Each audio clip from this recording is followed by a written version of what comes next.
जब मेरे पति को डिमेंशिया हो गया तो मेरी दुनिया पलट गई। इससे उनके व्यवहार, उनकी भाषा और उनकी याद रखने की क्षमता में बदलाव आ गया। वे पहले मजबूत और स्वतंत्र थे, अब उन्हें कपड़े पहनने में मेरी सहायता की जरूरत पड़ती थी और उन्होंने अपने दोस्तों व परिवार के साथ बाहर जाना बंद कर दिया। मुझे खराब लगता था, लेकिन अपने पति से निराशा भी होती थी। हम बहुत बहस करते थे और कभी कभी उन्हें गुस्सा आता था। पहले वे ऐसे कभी नहीं थे। हमारे बच्चे भी उनकी देखभाल करते हैं, लेकिन मुझे उनसे सहायता मांगने में ग्लानि महसूस होती है। उनके अपने अपने परिवार और नौकरियां हैं।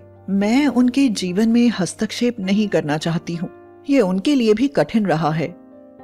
समय बीतने के साथ उनके लक्षण ज्यादा बिगड़ते गए और मेरा स्वास्थ्य भी खराब हो रहा था। मुझे थकावट और व्यग्रता महसूस होती थी और पता नहीं रहता था कि क्या करना सही है। मेरी बेटी ने जोर देकर कहा कि हमें डॉक्टर के पास जाना चाहिए। मुझे डर था कि डॉक्टर क्या कहेंगे, लेकिन मेरी बेटी ने मुझे अपॉइंटमेंट लेने के लिए मना लिया। डॉक्टर ने कुछ परीक्षण किए, जिससे पता चला कि मेरे पति को एल्जाइमर्स रोग था। इसके बाद हमने डॉक्टर के पास कई बार और भी दिखाया। बहुत सारी जानकारी मिली। डॉक्टर ने नुस्खे में दवाइयां लिखी, जिससे मेरे पति को याद रखने में सहायता मिली। इससे उनकी देखभाल करना थोड़ा आसान हो गया। डॉक्टर ने माई एज्ड केयर से आकलन का सुझाव भी दिया। मैं सहायता स्वीकार करने में असहज महसूस कर रही थी, लेकिन मेरी बेटी ने फोन किया। वे हमारे घर आए और उन्होंने मेरे पति का आकलन किया और आवश्यकता अनुसार हमारी भाषा में दुभाषिया उपलब्ध कराने का प्रस्ताव दिया।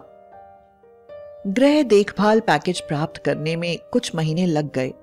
जब वृद्ध देखभाल कर्मी पहली बार हमारे घर आए तो मेरे पति को संदेह हुआ। एक बार जब वे उनसे परिचित हो गए तो उन्होंने कर्मियों को अपनी सहायता करने दी।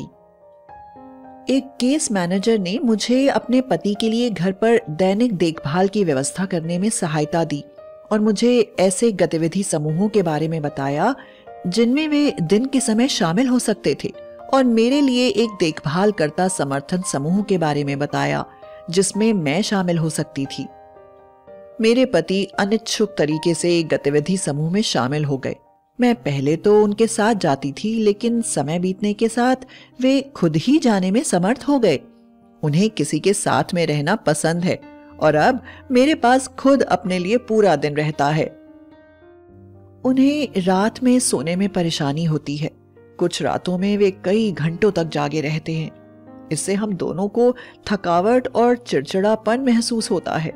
केस मैनेजर ने मेरे पति के लिए राहत देखभाल की व्यवस्था करने में सहायता दी। अब वे एक नर्सिंग होम में कुछ रातें बिताते हैं।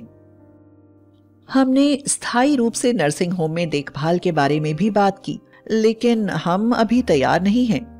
अभी हमारे लिए घरेलू सहायता और राहत देखभाल पर्याप्त है। अब मैं अन्य देखभालकर्ताओं को बताती हूँ कि सहायता मांगने और इसे स्वीकार करने में कोई शर्म की बात नहीं है।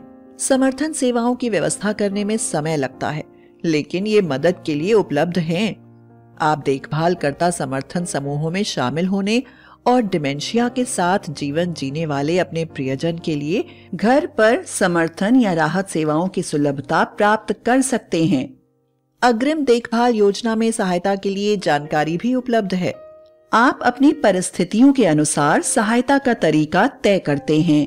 अपने डॉक्टर से बात करें, माई एज्ड केयर से संपर्क करें तथा और अधिक जानकारी के लिए इन वेबसाइटों पर जाएं।